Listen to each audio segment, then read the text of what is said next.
for liftoff in T-minus 30. Stand by for further instructions, Minnesota Black Robe Regiment. Secondary guidance systems engaged. Minnesota Black Robe Regiment, it will be on my mark.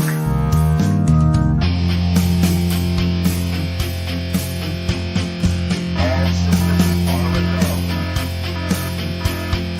All systems are a go.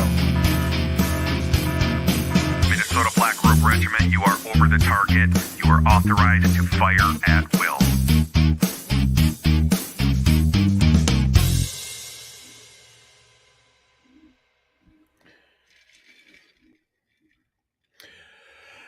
Thanks for stopping by. Appreciate you guys being here. I'm going to get to it pretty quick here. You guys know, coffee.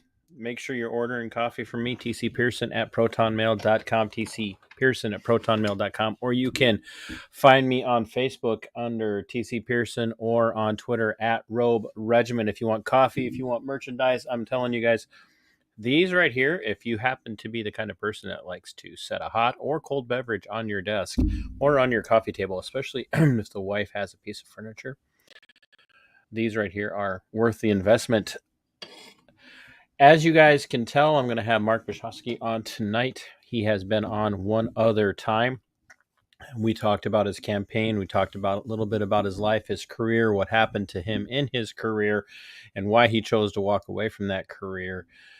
Ultimately, before he was forced out for not towing the approved medical narrative that was put out by, well, just about everybody other than the experts that should have been paying attention. Mark is the endorsed candidate for his district, and we've heard a lot from the Minnesota GOP, from Chairman Hahn and others, about we got to back endorsed candidates across the board, especially at the state level, but across the board, we have to back endorsed candidates. I have talked to BPOU people across the state of Minnesota who said, look, I may not agree with the endorsed candidate, but our Constitution tells us we have to back endorsed candidates across the board. Back the candidates, back the candidates, back the candidates. Well, guess what's happening? We're seeing this play out time and time and time and time and time again. Endorsed rocks and cows type conservatives, conservative traditionalists, paleo conservatives, constitutional originalists, people with a spine are being thrown under the bus by the Minnesota GOP establishment. Chairman Hahn took after a BPOU member in the state of Minnesota, called this person out publicly and demanded their resignation because as a private individual, not affiliated in official capacity with the Minnesota GOP, spoke on behalf of a non-endorsed candidate over an endorsed candidate. This person was told by Chairman Hahn they needed to resign their position within their local BPOU as a Minnesota GOP member and leave the party for not following the endorsement narrative and policies of the Minnesota GOP. But what do we have now? Mark's going to tell us, because we're going to bring him in right now. Mark, we have known each other for a little over a year now. We've had some interesting conversations. We had a great conversation when you were on the first time, and things have, shall we say, heated up. You are endorsed by your BPOU, by your county, and by your district. What district are you running for? District 33B that covers this, basically the Stillwater area, Bayport up through Forest Lake, so the mid-east, east of the metro. And how long into your campaign were you endorsed? Pretty much right away, correct? The endorsement conventions were, I believe, in March. And you walked away from that endorsement convention with a pretty resounding, yes, this is our guy. 82% of the votes on the first ballot, and I don't know if I'm 100% correct here, but I think that is probably the widest margin first ballot in the state for a contested. I having once been a co-vice chair of my county party years ago, before I became a little bit disillusioned and disenfranchised with how the Republican Party was handling things, I could tell you that I sat through some endorsement requests. I sat through some endorsement actions. I have never seen an 82%. I mean, that's an 18% margin. Yeah. Even if you throw in 15% in favor, like if there was some sort of ballot error, that's just like you still won first ballot. Yeah.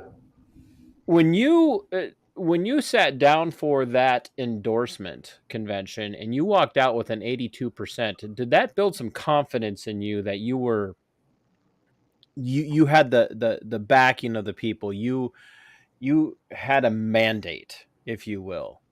I know we're not allowed to use that word. It's scary these days. But you had a mandate from your district, 33B, correct? Yeah, the people. It's From Stillwater to Bayport, you had the people's will behind you saying, this is our guy. He's going to stand up for us. You walked into this thinking, I've got that. Not that the election was in the bag, but like, I've got the party, the roots of the party, the conservative base of the party is behind me. They want me. And what happened? Well, you get the endorsement, and with that, you earn what's supposed to be support from the MNGOP and other swamp organizations like the HRCC, which is the House Republican Campaign Committee. So shortly after, I believe it was sometime in April, I got word that my primary opponent that I beat at convention, 82-18, had signed a document and verbally stated to the nominations committee that she would abide by the endorsement. But in April, I got wind that she was invited to the House Republican Campaign Committee's campaign training. And so, I kind of expected this to happen because expect the worst. I don't trust politics. That's why I'm doing this. It's to try to change it a little bit, get some real people in there, regular, ordinary people. But yeah, my opponent is getting complete support from the swamp. She can't raise money. She has $400 in the bank when you include debt, and the Jobs Coalition, which is essentially an arm of the HRCC, is spending thousands, if not tens of thousands of dollars on her mailers. I'm sure they're providing her with volunteers to knock doors. I've raised almost $38,000. I kept up with the Democrat, which is rare. First time candidate doesn't raise that kind of money. And we're poised to win. In your district, is it known to be more purple, more red, more blue? Right now, I'd call it deep purple. If you look at 2020 in our new precincts, if you count all those votes, Biden won by a little bit, but with the political winds have changed since then. So are you hearing in your district then that people are kind of gas prices, food shortages, war in immoral, illegal actions by funding the war in Ukraine? Yeah, and there again, for people who are watching, those are my opinions. That doesn't mean that Mark necessarily agrees with everything that I say, but that's what I'm hearing from people. Ukraine, I don't agree with it. Gas prices, food shortages. Is that kind of the... I don't hear Ukraine at the door. I have not. I've knocked. We're over 3,000 doors now. I think I've hit a couple thousand myself, and I don't think I've heard Ukraine once. So I'm focused on hard conservatives who vote in primaries. And it's pretty much, 8 out of 10 are economy, and then public safety comes in second. You got your occasional, person that their top issue is pro-life, a few people, medical freedom, pretty much economy right now. And we have the message. This platform, Republican platform, has the message that's going to, fix what ails the people right now, which is putting food on the table, gas in the tank, and providing safety to the community. And and Mark, you've gotten to know me a little bit, obviously. So I get a lot of bleed over on a lot of issues, from national campaigns to local campaigns. And what I've noticed in talking to people is the reason I bring up Ukraine is because that seems to be lumped into a lot of things. I'm glad to hear that people aren't talking about it on the local level, because that means they're really focused on where it makes a difference. And for you, that is at the local level. You're running not because you want to be, a senator in Washington, D.C. You want to have an impact here in Minnesota, because that's where your focus has been since you got involved, especially with the medical freedom movement. You want control, and I shouldn't say control. You want people to control their own lives, their own medical decisions. You want the local state and the state level state out of people's lives when it comes to those medical issues. And your Democrat, I don't say Democratic, your Democrat opponent and your primary challenger, and her name is? I'm not going to say it. That's all right. You don't have to. My opponent. She's your enemy at this point. Your primary challenger isn't going to offer any solutions different than what your Democrat challenger is going to offer. Well, I don't know. I mean, I'll say, maybe it's hard to know. She's going to toe leadership line. I mean, she's already been co-opted. She's accepted their help. She's going to do what Kurt Daudt says. That's what, that's the other name. Just break this down to the nuts and bolts. What is happening is Kurt Daudt knows I won't give him my vote to be Speaker of the House. If we win the House, he wants to be the Speaker of the House, because all that these people care about are political gain and climbing the political ladder. He's a lobbyist legislator who wants to be Speaker of the House. And I wasn't going to give him my vote in the first place, but, absolutely not now. And, my opponent will give him that vote, and he wants to be Speaker. And I swear that these people care more about climbing that ladder than they do about the people or the issues, anything. You said something I think is very key, that was one of the big beefs that people had with Paul Gazelka, a senator, and with Kurt Daudt. And just so people know, I'll be sharing some information here in just a second that I really want you guys to take seriously. Kurt and Paul were two of the people that were affected by legislation during the last session that said that you couldn't be sitting members of the House or the Senate and also lobbying, if I remember correctly. Yeah, so the House did pass a bill that you can't be a lobbyist and a legislator, but it didn't pass the House rules. So they didn't adopt it. So he's still a lobbyist for Stateside Associates, which lists pharmaceutical companies as their clients. And he's out there creating commercials pushing the vaccine. People need to question that. So, but they've not adopted that rule. And what they did is give a golden token to the Democrats, because in order for that to pass, the Republicans are going to have to give up something pretty grand in order to get that to pass. What do you think is what do you think is the key to understanding Kurt's challenge of you? Because Kurt has made this very personal with you.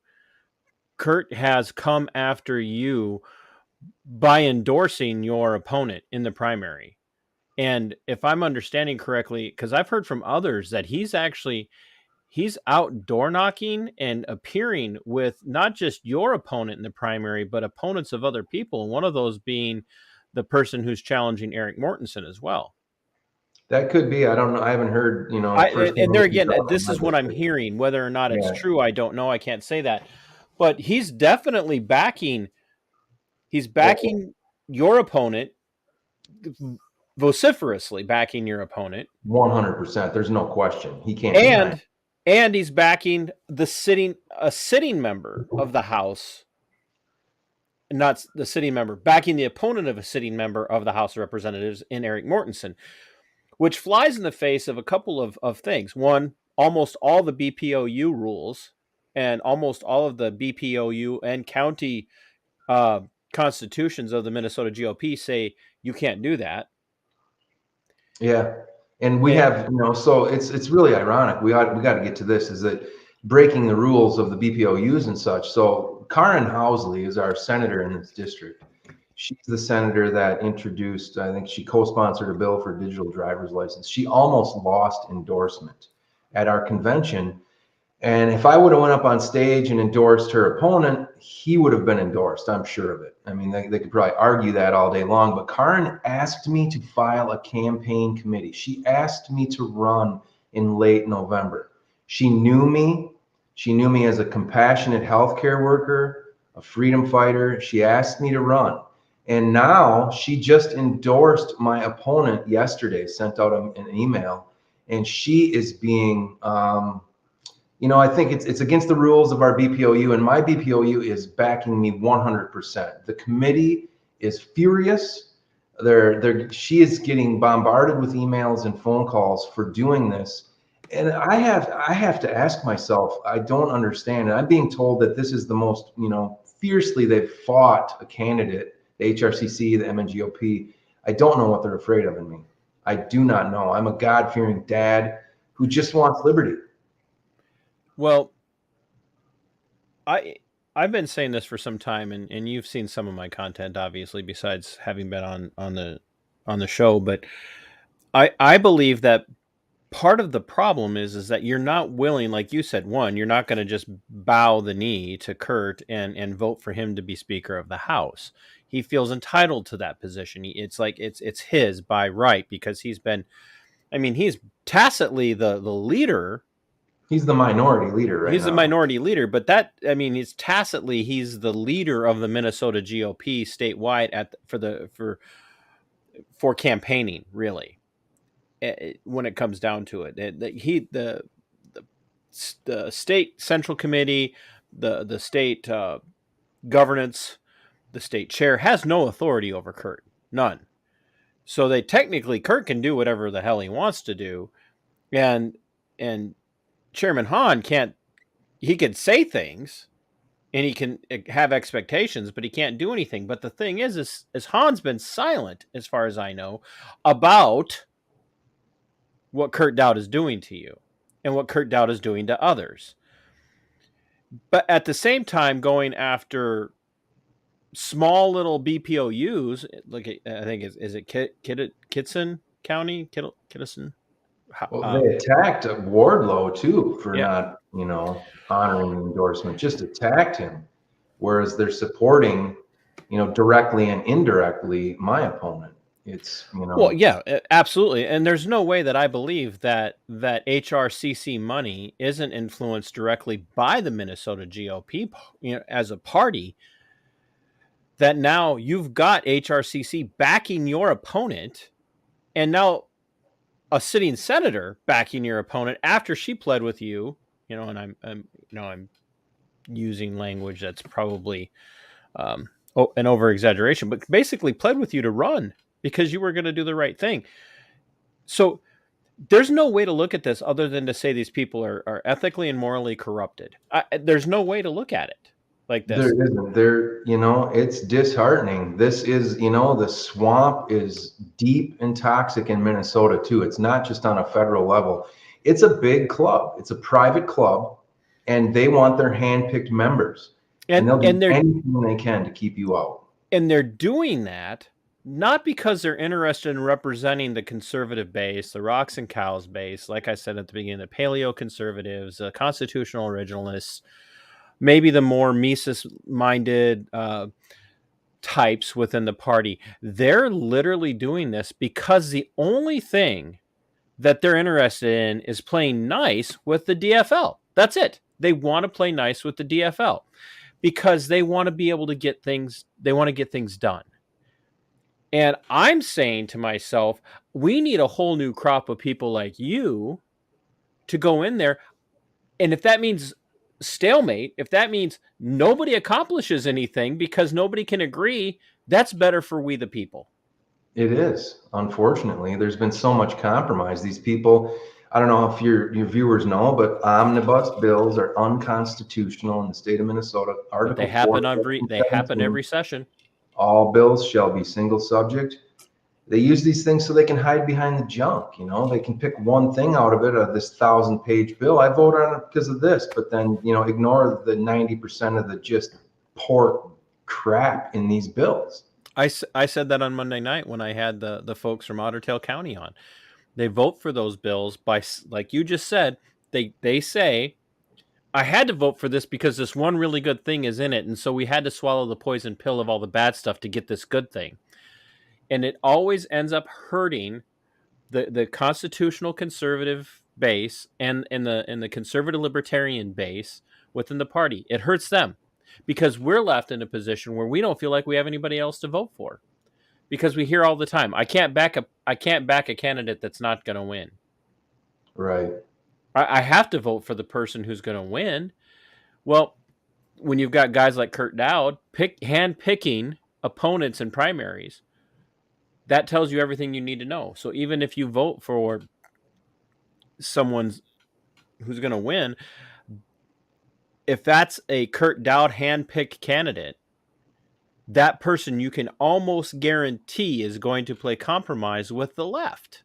And how much further to the left do we need the state of Minnesota to go? They keep dragging it. You know, we've been drug along by the far left radical agenda that's the most progressive. We're being drug along. The Overton window of politics is so far to the left right now. And if not now, when? If not now, with the political winds in our favor, with Joe Biden doing us these favors and Walz and everything that's happening, if not now, when?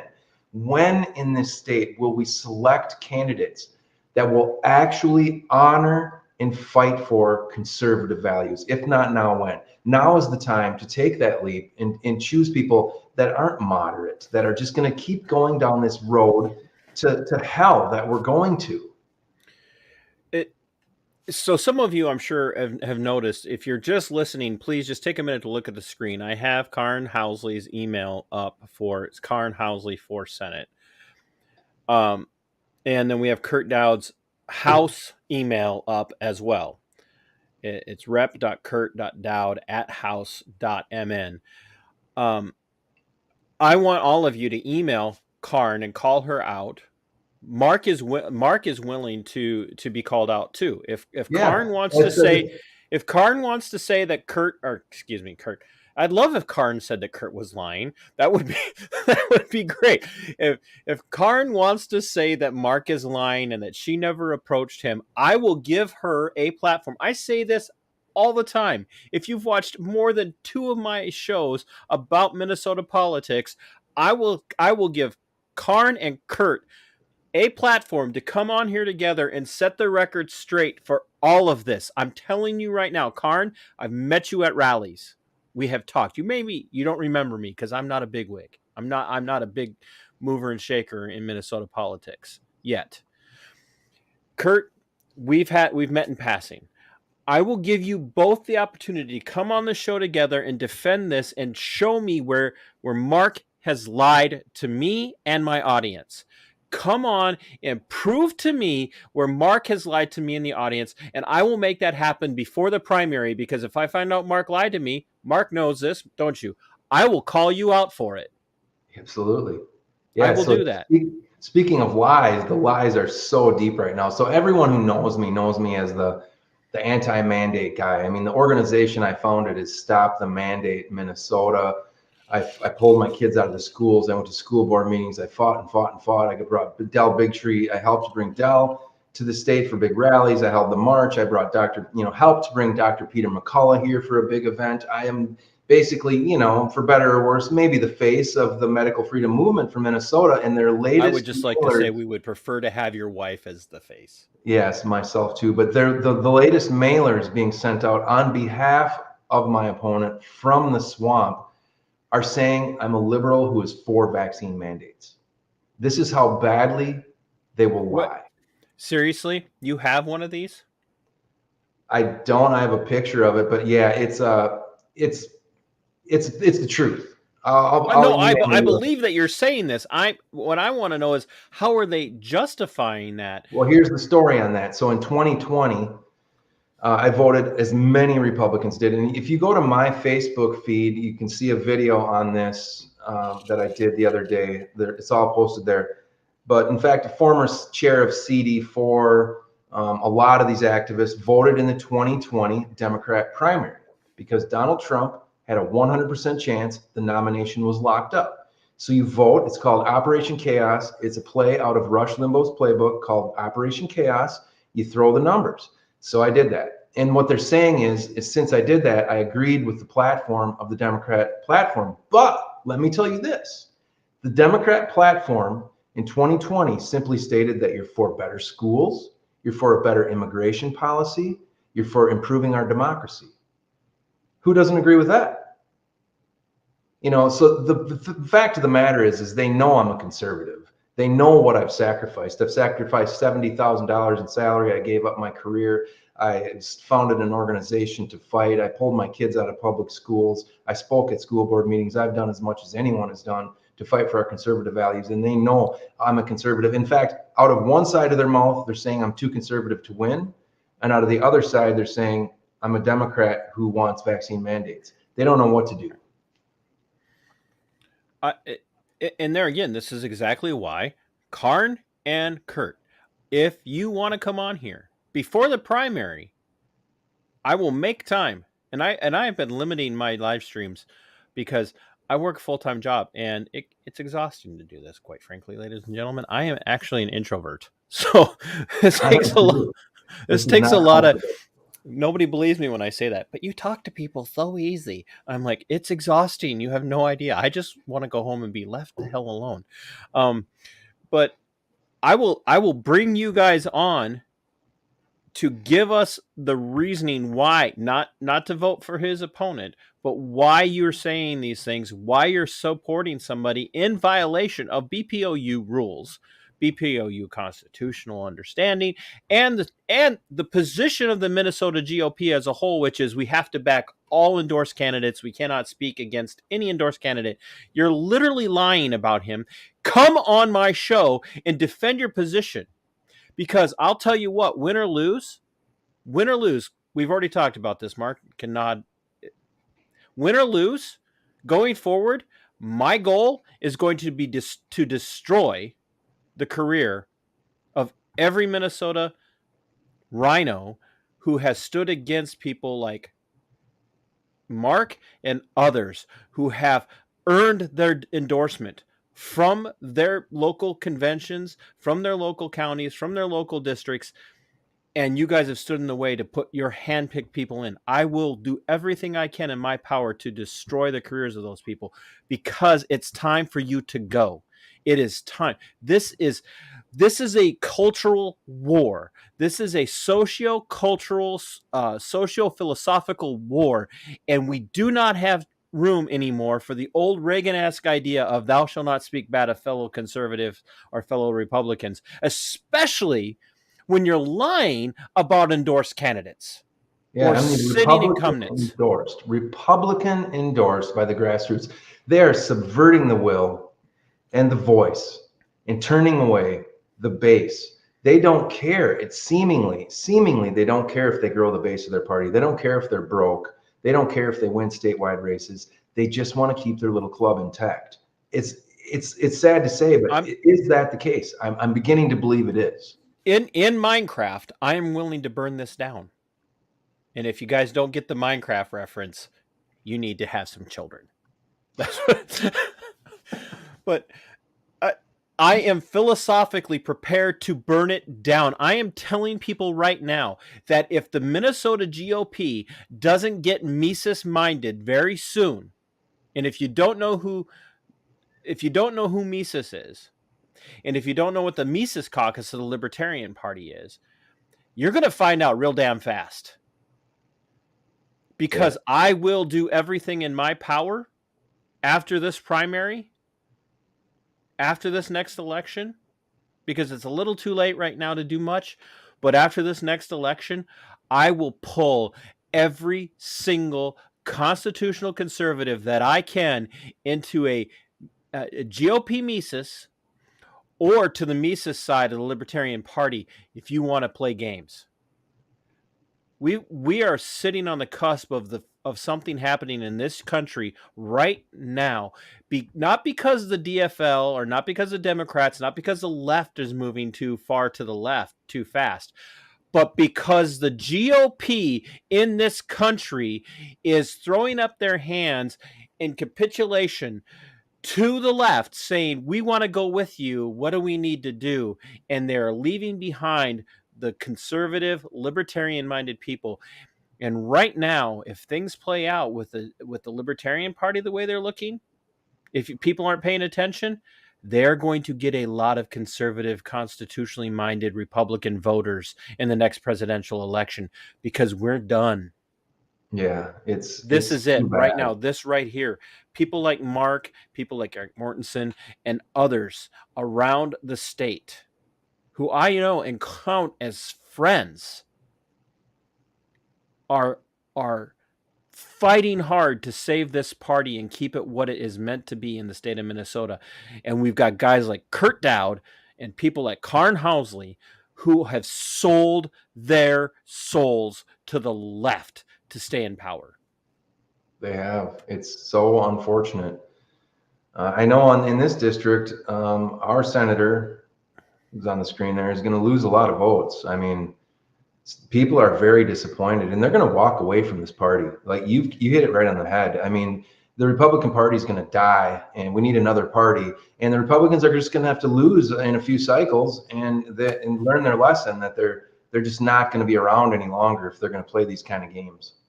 I think, Mark, that I might have said this to you on the day of the convention, and you know how I got in. You know, I got in because I showed up, tried to get in, and Mike Murphy's campaign was gracious enough to get me credentials to get in and to cover the convention. And and once again, I want to just tell you, the next time you're allowed a chance to speak at a convention, I think you need to not hold back so much. Right, just no passion, right? Just know, you gotta bring your passion to your speaking. I got to tell you, I was shaking out of my boots. I was not prepared to speak at the state convention. He asked me to do it, and I was literally shaking visibly. Like, no, I'm not. I'm a regular person. I think that's what people need to realize is we need regular people that just aren't willing or able to be bought or sold. I'm just a regular guy. I'm not comfortable public speaking. What does it take to be a politician? You got to be suave and be comfortable and look for your celebrity status. No, I'm a shy guy that is terrified for the future for my children, and I am here to do everything I possibly can until I cannot breathe any longer to make sure that they will live free. I've already said I'm with you, bro, because I'm like, I hate public speaking, and I'm an introvert, and even this, I'm like, ugh, every one of the shows that I do, I just had Monica Perez on Saturday, and we were talking about that. She's done a career in radio, and she said that for the longest time, just doing her radio show, she would just have butterflies in her stomach and be sick until the end of the show. I'm the same way because I'm worried that I'm going to hurt somebody's career that shouldn't have their career hurt, or I'm going to say something that's going to, be used against me, which has happened in my life. So I'm with you, but I think I said to you when you got done endorsing Mike that I'm willing to watch the Minnesota GOP lose every election, every seat, every statewide office if they're not going to wake up and start representing the conservative base. I don't know how else to say it. Maybe that's what we need. Maybe we need 4 to 8 more years of the same policies that we've had for the last, I don't know how many years, for the Minnesota GOP to finally have a resurgence, to wake up and pull their heads out of their collective derrieres. It's and unfortunate, though, because right now is the time where we're going to win big and win across the table. And if we just get a bunch of rhinos in there, what have we done? We've wasted an opportunity. And that's what I said at the state convention. Now is the time. Pick an outsider, one of you. Murphy, he's just a regular guy too. He talks like you and I. He wants what we want. He's not afraid to talk about the hard issues. It's like, It's really unfortunate what's happening right now. Are you hearing any feedback from people about your opponent when you come to the door? Are they saying, oh, well, we know your opponent, we know that name? Are they saying, look, we're glad you're running? I mean, I don't want you to puff yourself up, but I want you to be honest. What are you hearing? What's the feedback? Because I've had Nathan Wiesenberg on, and if you don't know, I know you know who he is. Yeah. You know, and Nathan's feedback has been that not only is the moderate Republican, you know, getting kind of lambasted by people, and Nathan, to his credit's trying to stay above the fray on that one, but his opponent, the carpetbagger, is getting lambasted as Nathan Wiesenberg goes door to door. And I'm running into the same thing with Nathan Miller with Jordan Rasmussen. As I talk to people, like, people are just like, no, I'm voting for Nathan Miller because Rasmussen is a lefty in Republican clothing. Are you getting some of that feedback, or are people kind of confused as you go The out? feedback I'm getting, so most of the time people ask me who my opponent is, and I will say her name at the door. And I don't know what it is, but pretty much everyone who knows her gives me this, you got my vote. And so, Like, and I don't thanks know for what that voting comes for me. from. She's the school Thanks for board voting for member me on who the issues. she polarized the community, wasted millions of dollars. What I'm being told, I need to look at the actual contracts, but wasted $1 million on a bus, a couple $1 million on a bus contract for going against consulting advice, and basically, you know, didn't speak out against the CRT really at all, and didn't speak out against the gender fluidity LGBTQ stuff until like her last meeting after a bunch of parents complained. Lots of just really horrible things. So that, you know, I don't have an opinion of her personally. I mean, I do now. She's proven herself as a liar, cheater, and she's lost all my respect. I'm taking notes as we're talking, because, you know, I'm a professional, and I you know, my show runner couldn't be here tonight. Wait, that's me. So I don't want to put your opponent's name out there, your challenger's name out there, but anybody in your district, anybody in the Minnesota GOP knows who we're talking about. It might rhyme with an auto parts dealer. It could, yeah. Minus the O. Right. Oh, right. I'm singing it in my head right now. But she ran for office and got her rear end handed to her on a silver platter the last time she ran for office, if I understand correctly. No, I think this is her first run for any kind of state office. She won school board, I think, 4 years ago. Okay, I thought this was one of those who had run and ended up losing. So No, I could be Democrat that I'll be running against if I win the primary had ran against Housley in 2018 for Senate and lost. So okay. Well, that's all his right. name's Josiah Hill, and if I win this primary, I literally expect it to be a more cordial race. I don't expect the same kinds of lies. I mean, I really don't. I really don't. I think what's happening right now is disgraceful.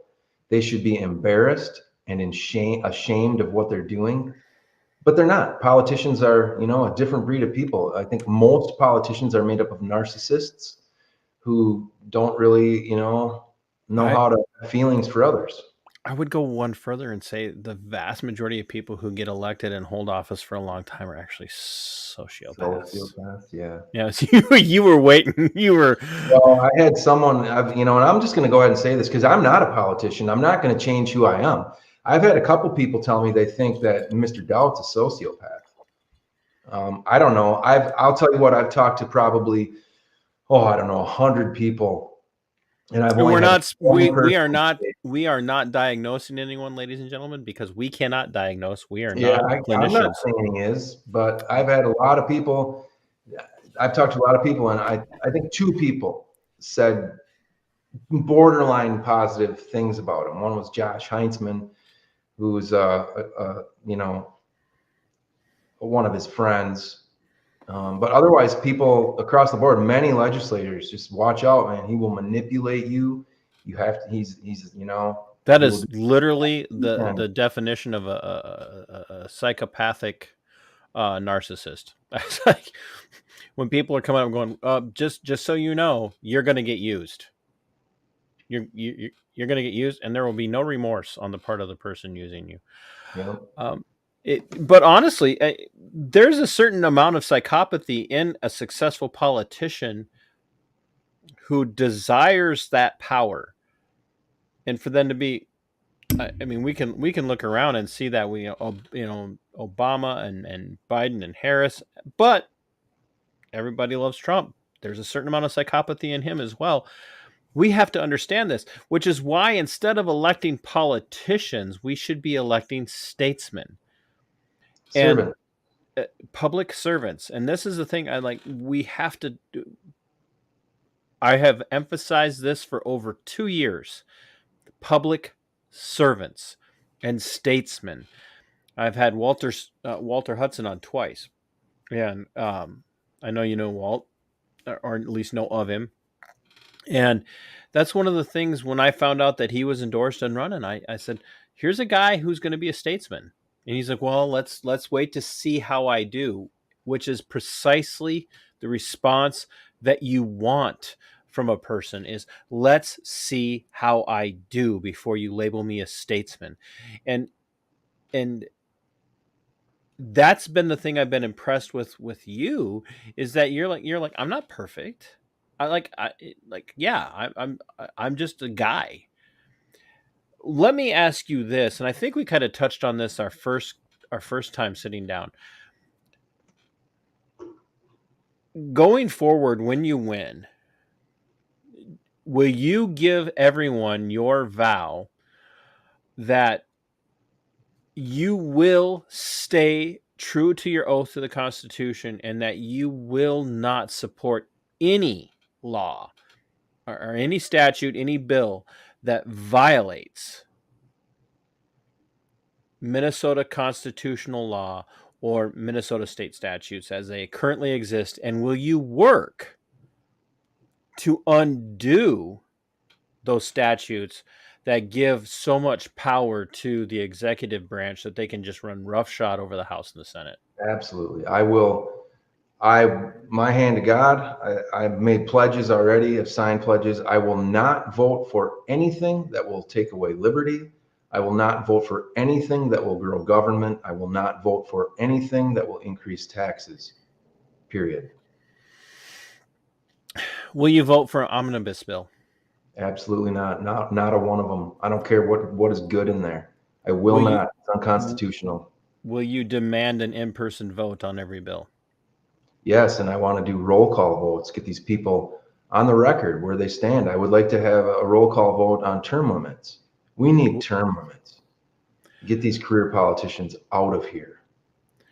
Will you give your word that when elected, you will join with others like Eric to make sure that that happens?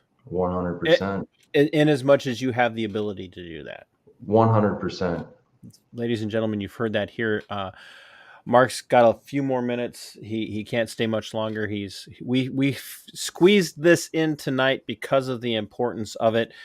The Karin Housley thing especially just kind of broke over the weekend, and so we really wanted this to get out. Look, next Tuesday is the primary, folks. If you are in District 33B, you need to get your rear ends out and you need to vote for the right candidate in this situation. I don't know, this may not help you, but I'm going to say it. I'm telling you to go vote for Mark. He is the endorsed Republican candidate for that district. And you need to get on the hook or get on the horn in email to Karin and Kurt. And, ladies and gentlemen, their emails are in the description of this video, not just on screen. They're in the description of this video. But there is also another form of contact for each of them in the description of this video. They can ignore your email. They cannot. I can't say they can't ignore a voicemail or a phone call. but they're a lot harder to ignore. And if you think that that's going a step too far, then you need to think about the betrayal that this endorsed candidate has experienced. Mark, give the people in your district, give the people in Minnesota a reason to get involved right now. Your 30-second elevator pitch for why they need to get involved with getting a hold of Karin and Kurt and Chairman Hahn and others in this situation. There's nothing that these people dislike more than political pain, and they need to feel it. They need to feel it at the ballot box more than anything, but they need to hear from the grassroots. And the grassroots is on fire right now. You know, we the people, that's what this is all about right now. Everyone, you know, I don't know what good it's going to do at this point, but it won't hurt. And they need to hear from the people what they've done to the grassroots. That's what they're doing. They're telling the grassroots delegates, the people that have come to the party over the last couple of years, they're telling them, your voice doesn't matter. We don't care about you.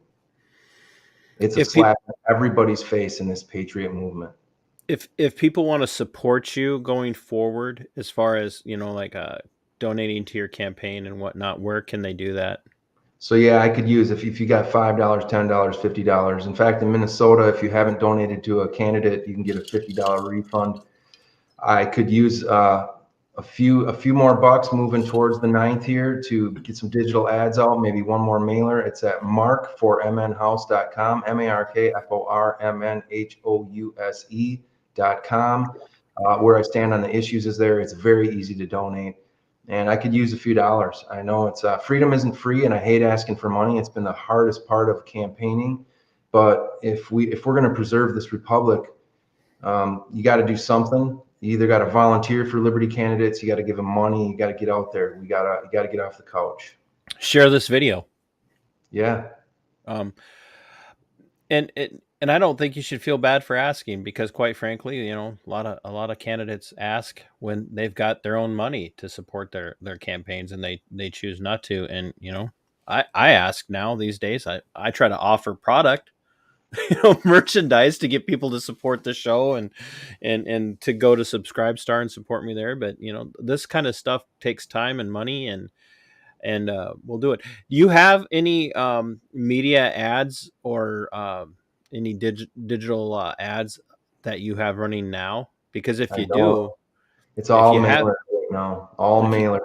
I've sent out about 10 6x11 mailers. I got 2 letters coming, and door knocking. So it's very, very grassroots, but I'd like to run a few digital ads. Most of your primary voters aren't on the internet. They're most of your conservative primary voters are average age. I'm not kidding you, is like 68 years old.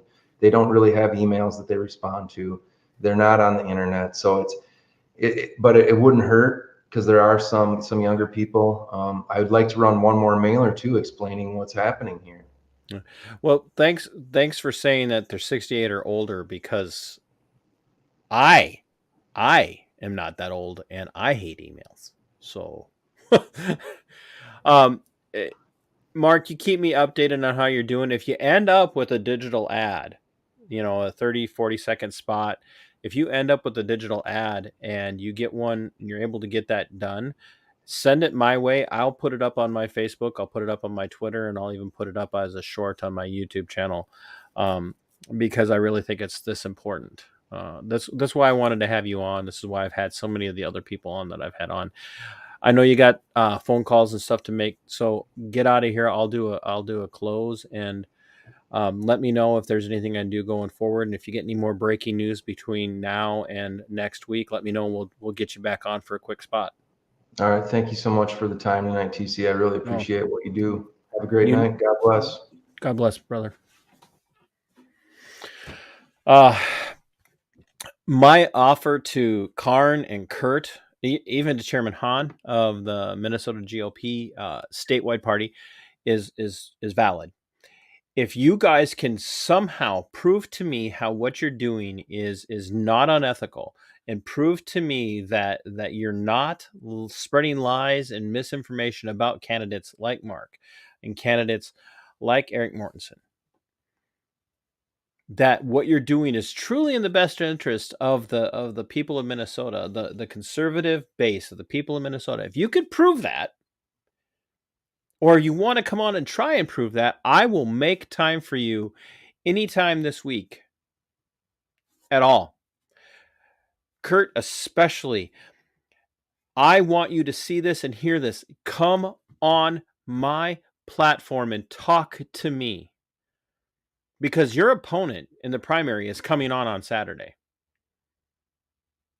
I have Rachel Davis coming on my platform on Saturday to talk about why she's running and why she's challenging you in the primary. And I will gladly give you the opportunity to talk about why you're doing this to so many candidates like Eric, and so many candidates like Mark, and why in the world you're getting challenged in your own district by somebody that you represent. Come on and talk. Karin, same for you. We've met, we've shook hands. Why would you sell out of somebody that you said you wanted to run for office? And if you never said that to Mark, come on here and say that for my audience.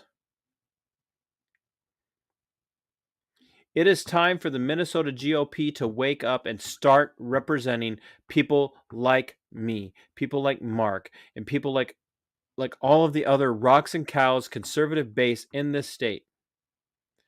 You need to pull your heads out of your collective derrieres and stop trying to be centrist.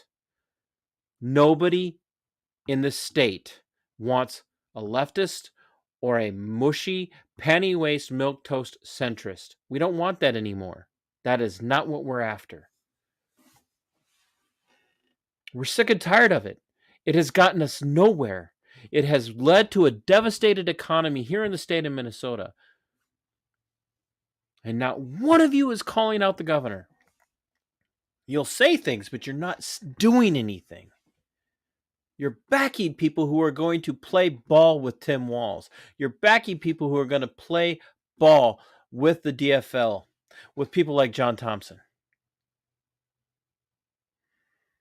Because you're weak and you're mindless drones. And if what it takes for you guys to pull your heads out of your butts is to lose, then I'll be for it. I'll be for it. If you guys keep this up going into the primaries, I will not vote the Republican ticket. I will vote to make you lose. Because maybe the GOP in Minnesota needs to feel that pain. Spike Cohen says on his show with Matt Wright, Muddied Waters of Media, he said that the Democrats will promise you tyranny and give it to you. The Republicans will promise you liberty and give you tyranny. That's where we're at with the Minnesota GOP. The Minnesota GOP will promise you liberty but give you tyranny. And most of the time it comes through compromise. Because you're too interested in being well-liked by the Democrats in this state. You're too interested in being well-liked by the media in this country, in this state, and in this country. Well, I got news for you. It's our party. And we're taking it back.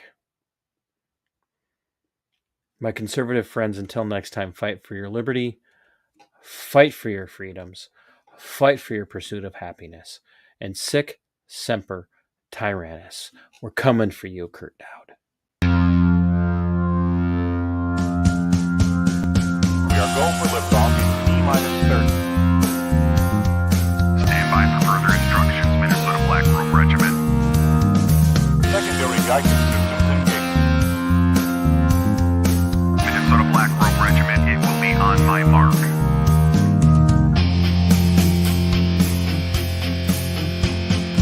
All systems are a go.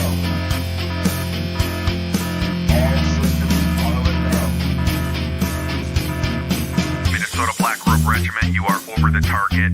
You are authorized to fire at